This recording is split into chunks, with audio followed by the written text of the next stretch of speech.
Well, hi there and welcome back to the Drawing Database. Professor Marc Leone here, and today we look at the drawings and spend about 15 minutes with the drawings of Georges Seurat. So, French painter, born in 1859 and died in 1891 in Paris, I believe.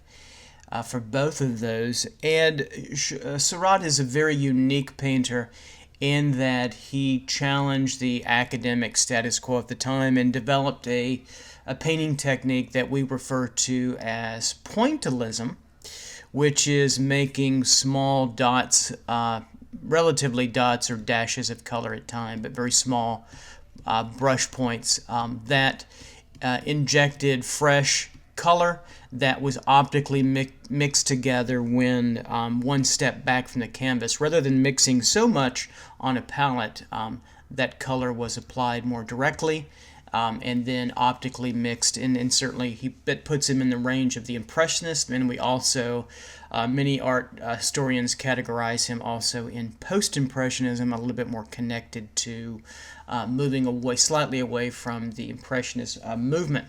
However, what some people may not realize is he was also an excellent draftsman, and we're going to look at those drawings today. Here we have in front of us an example of that, a more unique academic, sort of pseudo-academic approach. We have the traditional figure laid out in composition, but besides from the deft handling of the values, what changes or what we see here is the scribble technique of rendering, this kind of laid continuous line that builds up value. Let's go in a little bit deeper, shall we, and take a look at that. So if we go deeper, it's a little pixelated. I'll pull out just a touch. We see that Seurat keeps a continuous sort of spaghetti line movement to render the figure, which kind of foreshadows his use of more pointillism later on. So this is a very different look and technique at that particular time, and challenged again the status quo of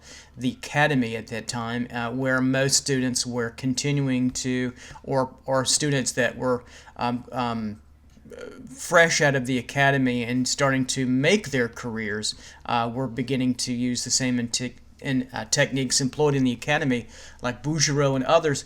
Seurat came along and again building up value over time with a controlled kind of gesture mark, and as we go darker and darker, or more layered actually, the value gets darker and darker. And he controls that by, as we see, slightly lightening up with a slight kind of reflective light against some of the shadow side of the figure, but he takes great pains to keep the edges relatively crisp, where we have integrity boundaries, and of course he simplifies some of the form shadow here and also cast shadow, but it comes together quite nicely in the image. And then again he allows some of the edges here to soften and kind of blend or mold or fade into the background into kind of atmospheric osmosis, which works quite lovely. We can also see a little bit of stumping where he blends a little bit in some of these shadow shapes, which is still an academy technique, so he blends a little bit of the academy technique and also the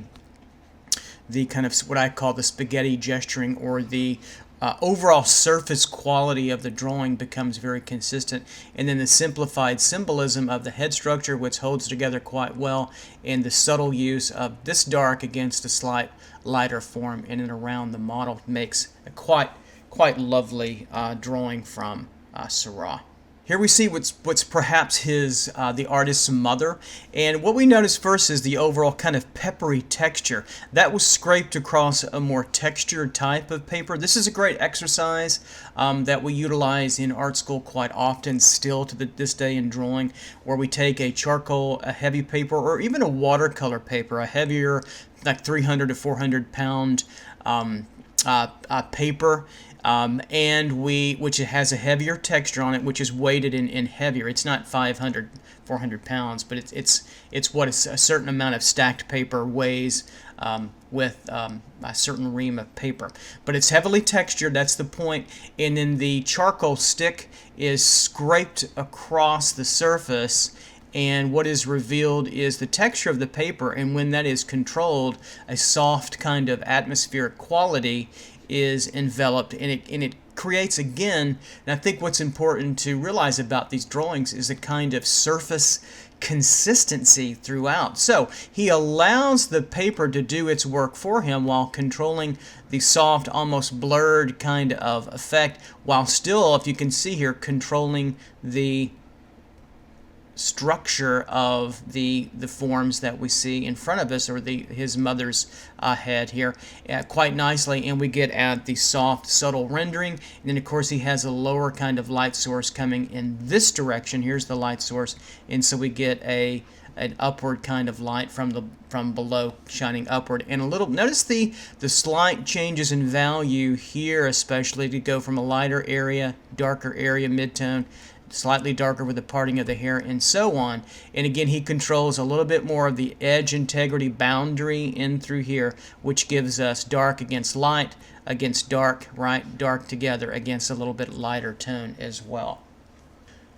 Perhaps his mother again in activity, craft, or sewing, and we see again the use of the textured paper, correct, and we also see the use of a charcoal or perhaps even a Conte crayon, which is a little bit slightly waxier with the pigment material together, and again the scraping across of the pigment. So perhaps he was probably using a stick, something like this, and probably pointed and curved like that, and then scraping this across the surface. And then when he needed a finer point or edging, he would use the tip and control the tip out. Notice there's no harsh or strong linear element, so there's no real strong line that's occurring in the drawing, so it's very atmospheric overall. So the use of atmosphere, or the idea that atmosphere in drawing, usually drawing was fairly relegated to mostly line unless the artist spent quite a bit of time taking great pains to eliminate line.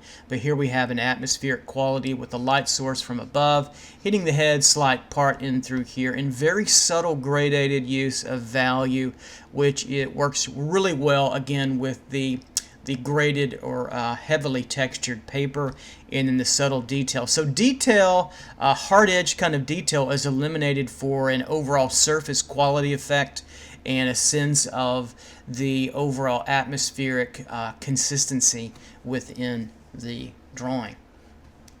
Here we see a more lively study of a French circus. Could be studies for many of his circus performing paintings that Seurat executed in his pointillism style. So this kind of technique, the atmospheric drawing on Conte or charcoal, and here we also see a little bit of line left, by the way, was a quicker version, smaller version. Of course, the paintings would take upwards of a year. Le Grand Jatte in Chicago at the Institute, the Art Institute of Chicago, which I've had the pleasure of seeing multiple times, is one such painting that would take up to a year, if not a couple years, to complete, since it was so tiny. So he didn't produce a large number of paintings because the technique was so labor intensive, but the record of the drawings that we see, the loosening of academic constrictions, the use of tonality rather than just line, the indication of edge against soft form with outline. Here, these would probably, if he kept going, would be more finished like the female here. I'm assuming this is male. And so this was the quicker study version. And then, of course, the toning, the tonality, and the finish by scraping the Conte across the surface of the more heavily textured paper, and then allowing that to be the final surface consistency. Try that technique if you can, and you'll find that it resolves the surface issue quite nicely and quite quickly. And then again, he has some border decorations that he was attempting with this material as well. Here we have an image of what is probably a whistling boy. I think this figure is Le Grand Jatte, but it's another multiple figured composition along the River Seine, certainly in Paris, and we get the same kind of effect in the overall surface consistency, the use of value, and texture. The way he uses it's funny. They almost seem like nocturnes a little bit because of the more darker values. But his paintings are filled with light, filled with air, filled with the outdoors, and a certain kind of urban 19th century joy of the outdoors, where the classes, the bourgeois and the proletariat, the middle class, mingle a little bit more together and more freely, and then they probably, of course, went back to their separate ways and separated. But this could be, again, a young boy, teenage boy enjoying the outdoors and maybe whistling to a friend, or perhaps a romantic interest of a young lady, and we assume.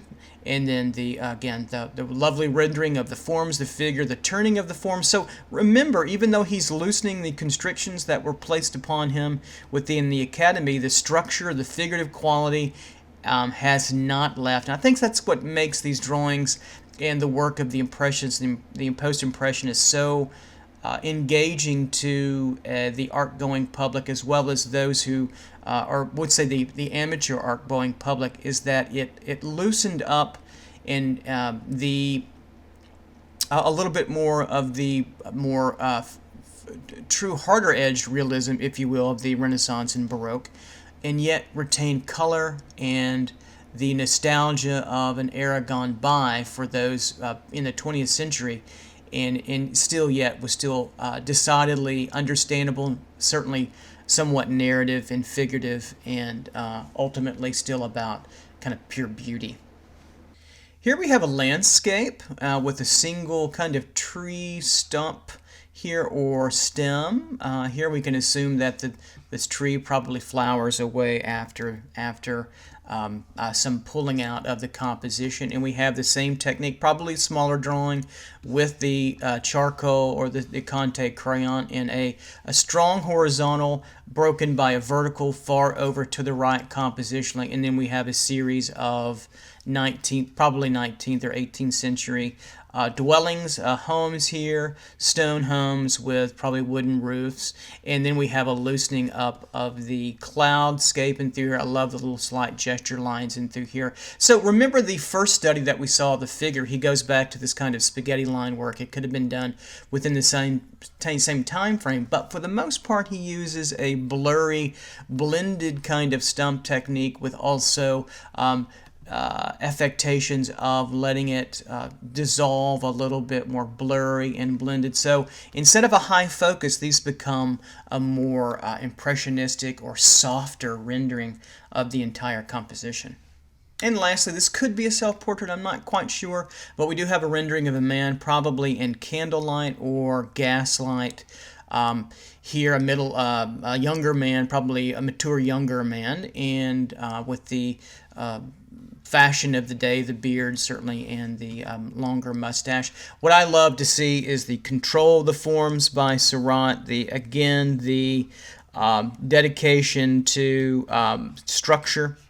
What we see here, as I outlined some of that with the skull and head structure, and again the use of a more idiosyncratic, more original technique of not pointillism, but a blended Conte crayon to render a quite believable and accurate and truly more original form of drawing and preparatory drawing for his work. And again, the use of shadow tones that are simplified yet still have a believability of complexity is no less remarkable. So there we have the drawings of SEURAT. Take care. Bye-bye.